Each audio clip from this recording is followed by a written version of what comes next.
Well, hello, everyone. Bienvenidos a su programa, to your program, Entre Abuelitas, con tu abuelita favorita, Liliana Montenegro. Welcome to another wonderful episode. Hi, and I'm Eva Tamargo. I am the monthly guest, I guess we could say now. I am a grief specialist and a loss specialist, and I'm here to answer any questions and give you any information when you're navigating any kind of change in your life. And I'm happy to be here again. Oh, my love. You just said one word that it has like 1,000 pages in the dictionary. Change. Yeah. Very difficult to accept for a lot of us. And since we are entre abuelitas, changes come at all ages. How do we handle them when we become women of a certain age? I think, well, that's a great question, but I think what you're really talking about is the uncertainty of life, right? And I think if you get a grip on that early on, then as you age, it won't be as hard to acknowledge and embrace that life is constantly going to change. That the older you get, the more you live, the more the changes will happen. I think there's a beautiful saying by Voltaire that says, change is annoying, right? Mhm. Uh, but uncertainty is or trying to get certainty. I'm botching this saying, but it's basically saying that, change is inevitable and the certainty that we seek does not exist. So I think the simplest way to answer that is that certainty does not exist. So if you can sit in that first, then when change happens, it's not such a shock because change is all the time. Here's a quote that I can tell you that I definitely know, which is letting go is not a choice because impermanence guarantees it. So, Wow. Oh, that's very strong. so you're thinking, oh, I have to let go. So it's going to change. It's going to go, even if you don't want it to. I think that's most of us, really. If you think about it, we come to this experience, this life, thinking that everything's going to stay the same, and we want to Hmm. hold on. So you spend a good half of the first part of your life holding on to things, and then when you get older, you realize it's about letting go, letting all of that Oh, go. isn't that wonderful? Yeah. I did a show this past few days where the gentleman was he was inspired by his mother, by his 94-year-old mother, to do a little movie. Well, now he's got awards for best director and the whole thing. But he was saying that his mother would always say to him every single day, he says, "You know why I am living this long?" He says, "Because every morning when I look in the mirror, I still see that 15-year-old girl. I don't need to see anything different." And to have that outlook still in life, many Sure. of us lose it. So how do some wonderful people hold on to that? I think you just hit it exactly what it is. It's the outside of you changes, right, as you get older, but who you are inside stays pretty much the same. And I that resonates with me because when somebody says to me, "Oh, you don't look your age. Oh, you look so good." I think, no, no, no. What they're identifying is what they're seeing or feeling is the youthful energy that I still have, that I'm still here.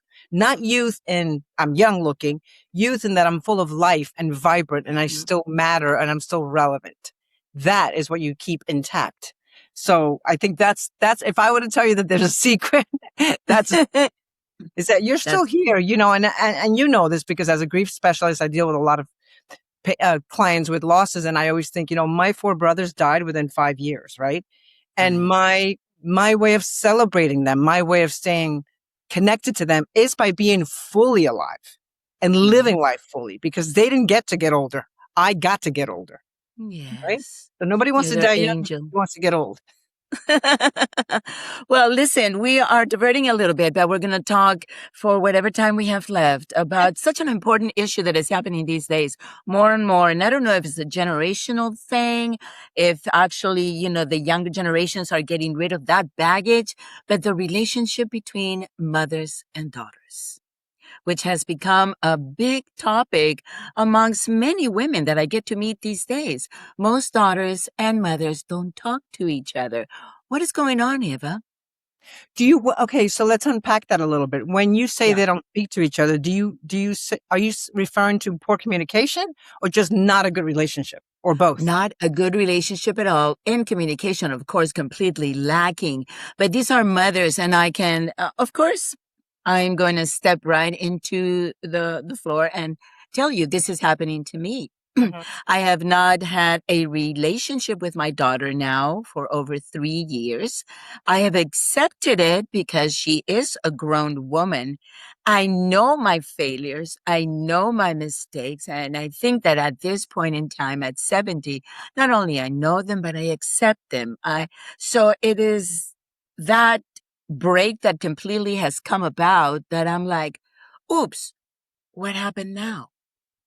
How did we actually, from working and smiling and living and being happy and sharing, we completely went to nothing? I remember her last words to me were, "You're so much like your mother." Mm. And you know that that kind of like just cringed my skin right there and then. That And was I a thought at that particular moment, I love you, but I have to tell you that I am not. I'm a different person, and I'm a different person now. But she prefers this relationship to be this way, and I accept it because accepting it is what has brought me peace. Is it would I let me see. Is it would you say, right? Because when you asked me the question originally it was like, what is going on with mothers and daughters? But I think that doesn't start when they're older. That starts when Right, right. so Mhm. if you've always had a good relationship and there's always been great communication and transparency and accountability. I think I've spoke to you about this the last time, which is that the onus is always on the parent. If that's always been the case, then did something happen that shifted it? Or do you think it's old resentment stuff that never really got resolved? That got talked about but didn't get resolved? I think that the best time of our lives was the in between. Mm, It was her and I parting ways when she was young, me coming back into her life. And for the past 33, 34 years, I've done my best to be that, but I'm still me. You said it a little while ago. We don't change who we are. Do I still carry that baggage from the mistakes? Yes. Do I seek forgiveness? Do I seek a better understanding? Absolutely. Is it going to happen? I don't think so. And I know I've made a million mistakes.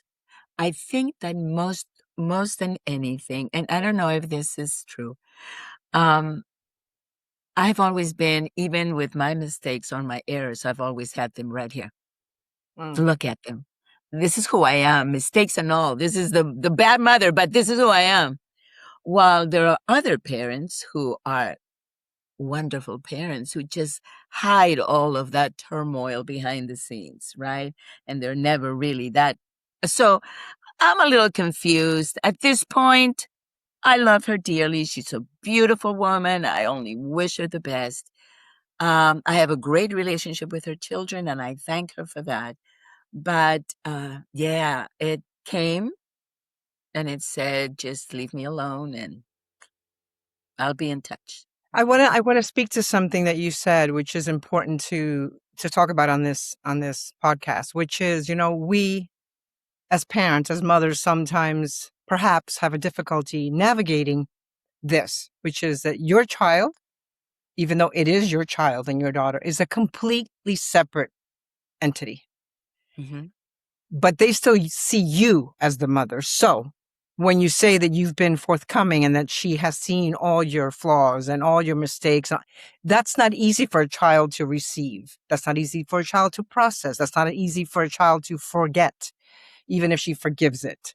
So I would have to speak to her to really get to the bottom of that. But I can tell you that it happened with my son, who's 30, where I stepped into a place with the girlfriend he lives with now, and I felt like I had to kind of step back. And one of the things that I learned was that even though this is very typical, and we all say this, no, but I meant well. It doesn't matter what you meant, it's how it's landing.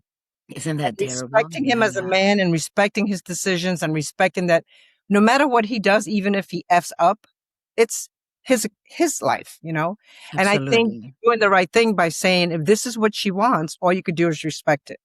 And if you have a Absolutely. conversation, this is the other thing. The second part to this is because my daughter, my older one, is gay. And I always tell people, when they ask me about that, how was that when she came out and all that? I always say communication is key, Liliana. Yeah. And I remember, and I still do it. I say, whether it's my friends or my kids or my partner, how can I show up for you right now? What is it that you need from me? If you open conversations that way, it's much less um, intimidating and it feels less like an attack and a criticism. Mm-hmm. So perhaps that's like, what is it that you need from me? And if the person says, well, I need you to leave me alone, then that's your Then answer. that's it. Absolutely, and you have to respect it.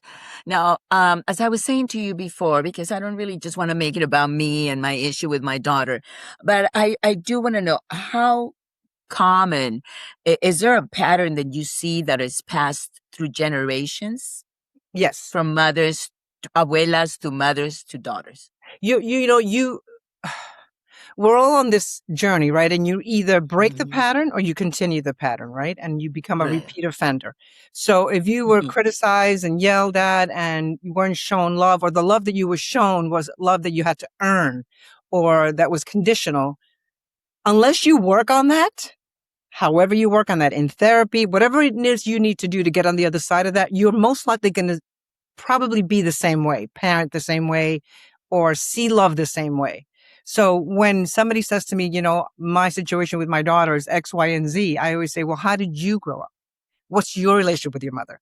So for you in particular, if you look at your relationship with your mother and then now the one with your daughter, there are similarities there. There's a vein of familiar territory for you in both areas, right? Perhaps. And I think that when you, More emotional than anything.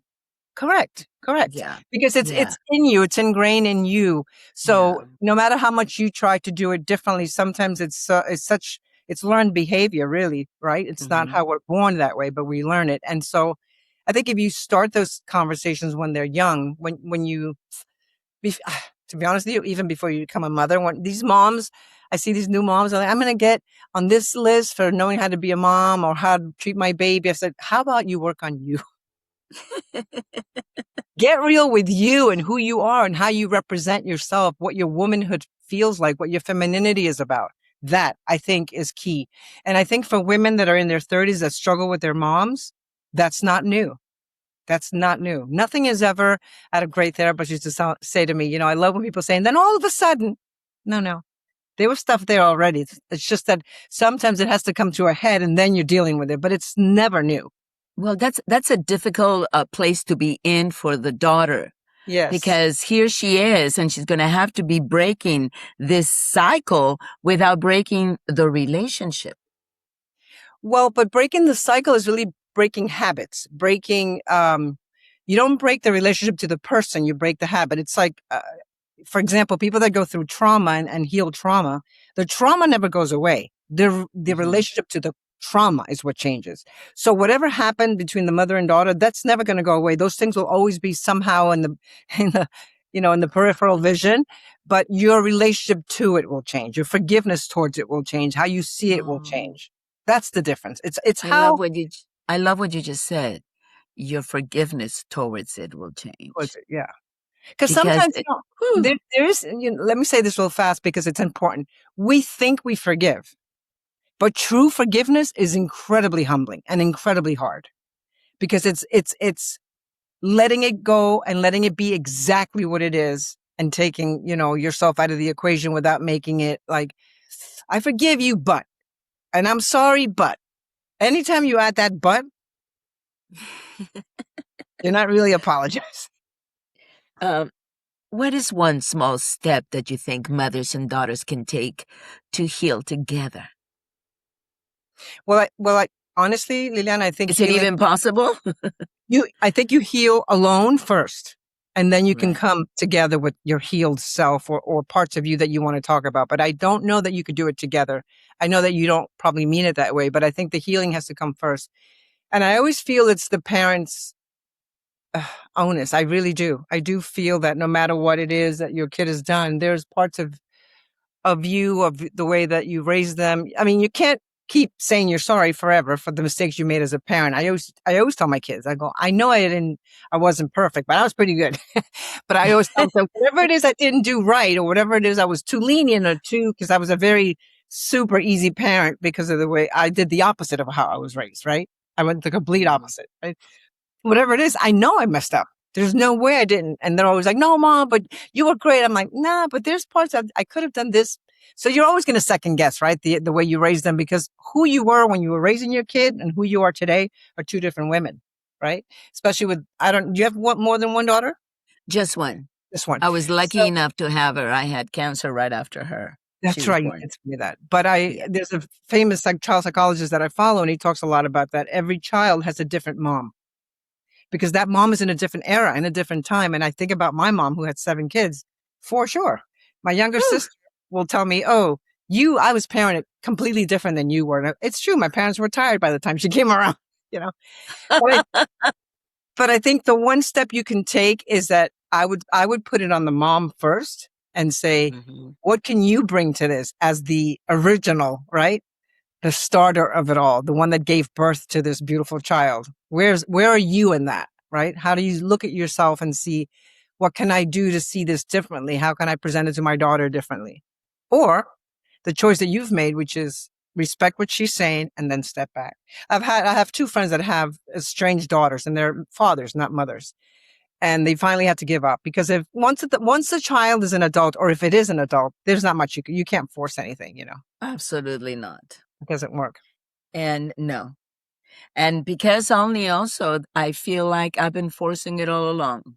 Mm, So it's come to its end, and that's let's move on. right. I have to respect. She's a grown woman. She's it's like, let's say it plainly. She's a grown ass woman, and by God, I'm gonna respect whatever she wants to do. I just want to keep on seeing my grandsons. I'm happy about that. She's a terrific mother. She's done wonderful.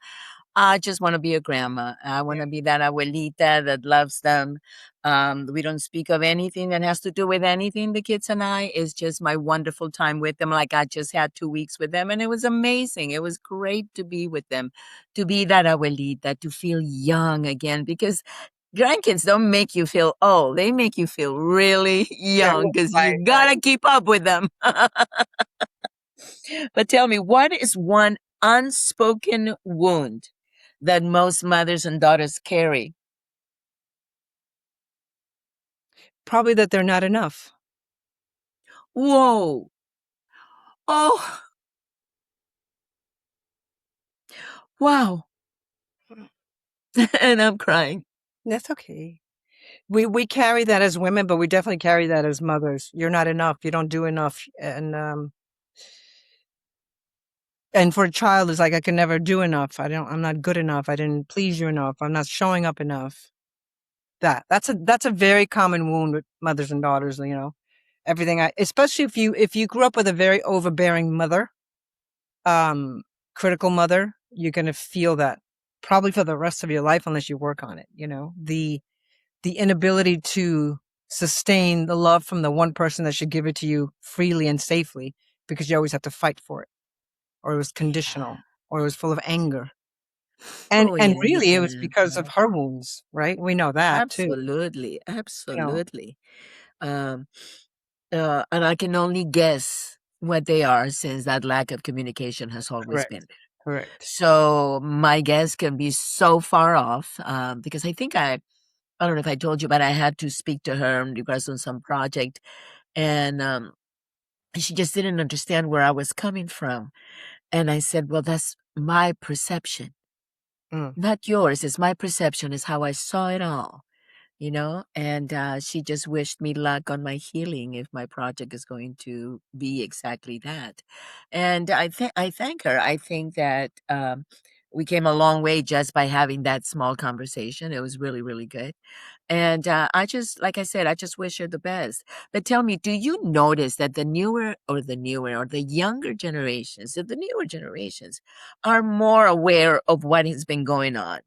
Are we I breaking these cycles? I do. I think there's more talk about it, and I think one of the beauties, there's a lot of drawbacks, right? But one of the beauties of social media is that the open communication about mental health, about relationships with parents.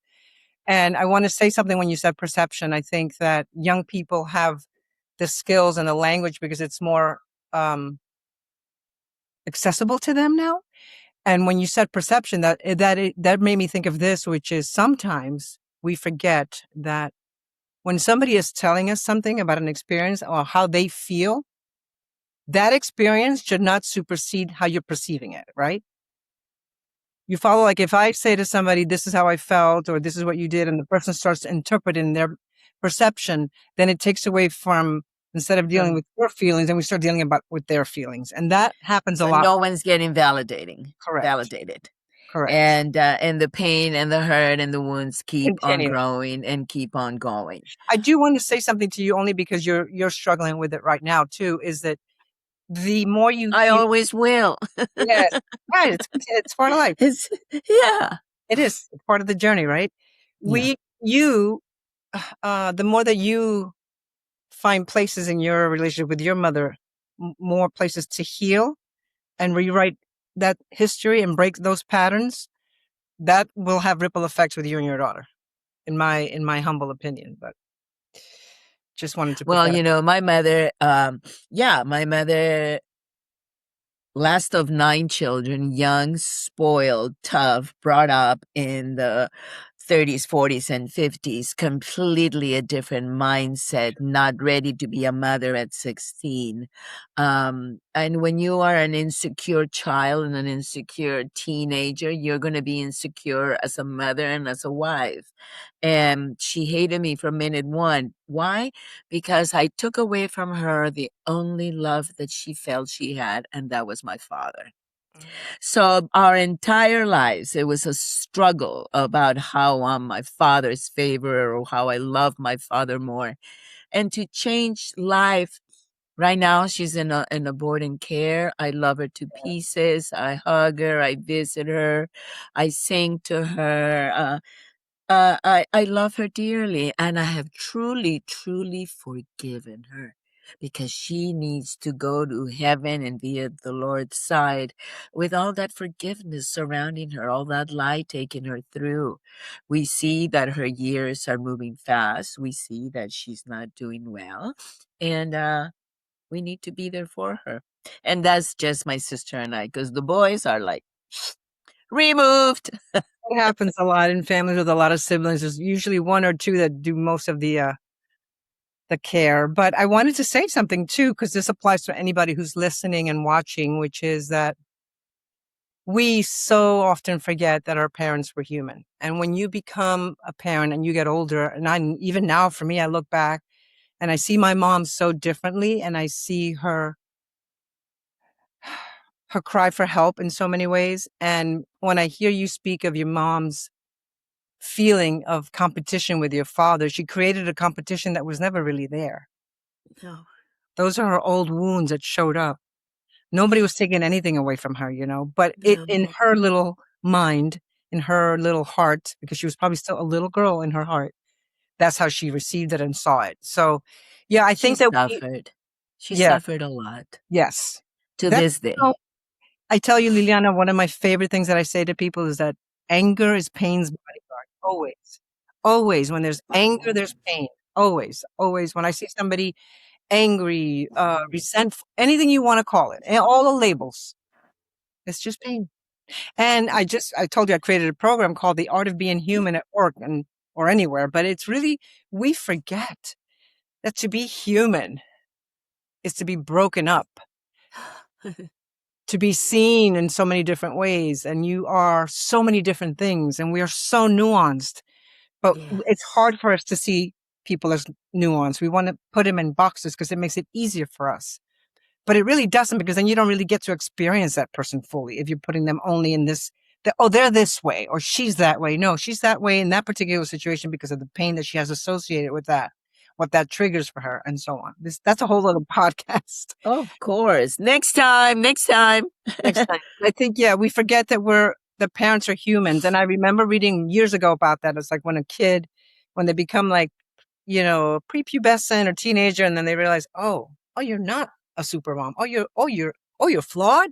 Oh, you made mistakes. You lied. Oh, and I'm like, yeah. How about that? I'm not perfect. I remember telling my kids that. I'm in the New Yorker with me would always come out, and I would say, I swear to God, I'm going to beat you till within an inch of your life. And I was always joking, of course. I never hit my kids, and they would just laugh because I think that I always say this: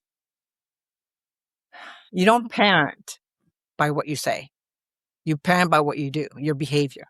So if you're talking the talk of like being kind and compassionate and loving, and your children see you do that throughout the world, there's no lesson to be taught. They're seeing it, right? Well, I was a crazy mother, and I must admit it. I've had a wild, wild life. But in the process of it being a wild life, it was just a cry for survival. It was Mhm. just a cry for help no matter where I went and no matter how far I ran. And because I ran so far, eventually it came to the point that I made an agreement and a deal with God. And I said, I was dealing with my second bout with cancer, laying on a bed at Queen's Hospital in Honolulu, alone, all by myself, with no friends and no family. I said, I make you a deal. You heal me, I go home. I came back to California only to fight for that daughter's love. I thought I was doing a good job. Somehow along the way, I screwed it up. Only because, as you have said in the beginning of the program, we don't change. We can accept, we can ask to be forgiven, but it's still up to each individual person. And we have to understand, and this is one thing that I don't know if we don't have time for this anymore. We will talk it on the next time. But my life was also affected by many other circumstances. Sure. And Sure. never, never does that come into play. Right. It is always, no, it was her. She did it. No, let me tell you, there was a reason for it all. And maybe next time on Entre Abuelitas, Eva Tamargo will talk to you about that. But if you want to find Eva, Eva has a workshop coming up. Please tell everyone about it. Okay, so I have a workshop coming up. It's an ongoing actually workshop. It's the first Monday of the first Sunday, sorry, of every month. It's in Woodland Hills. This one in particular, we're talking about living beyond your stories, the stories that we tell ourselves. Right. Last week was about dropping identities, or last workshop. But the link is in my bio. If you go to my Instagram, you'll see it. It's Eva Tamargo or Evolution 1111, I think. But if you put in my name, you'll find my Instagram handle. And it's just an ongoing conversation, and it's beautiful. We have a lot of repeat clients that come and they share. You don't have to if you don't want to. We do a meditation, we do journaling, and then at the end we do a Q&A. So it's 2 hours, and it's wonderful. And there's tea and coffee, and I bring crystals. It's a beautiful experience. And it lightens you up. It Yeah. totally lightens you up. Because if today's program didn't lighten you up, well, you were not paying attention. I say you rewind and watch it again or listen again. It is important to know that mothers and daughters, wow. You Yeah. know, we have so much in common. We carry those babies so tight. I was just listening to something on the news yesterday about this new research about really the closeness, especially between mothers and daughters. And it's a shame that we can go into another generation holding on to the same dumb, stupid baggage. So let's move on, people. Abuelitas, a limpiar esos baúles. Ya es hora. Listen, by the way, I wanted to tell you, I love your New York. New York is just the best. I Thank you. love it. I had the best time with I walked Upper West Side, Lower. I walked everywhere. It Oh, was just the wonderful. most amazing trip. Thank you so much, Eva Thank Tamargo. you. If you have one little piece of advice for everyone for the week, the day, whatever, what do you want to say? I would say that if you want compassion, compassion starts with yourself. Hey, amen to that. And listen, thank you. Now, mi gente, remember, Abuelita Wisdom, well, it happens right here on Entre Abuelitas. Today we had our special and beautiful guest, Eva Tamargo, who, by the way, girl, you're looking hot.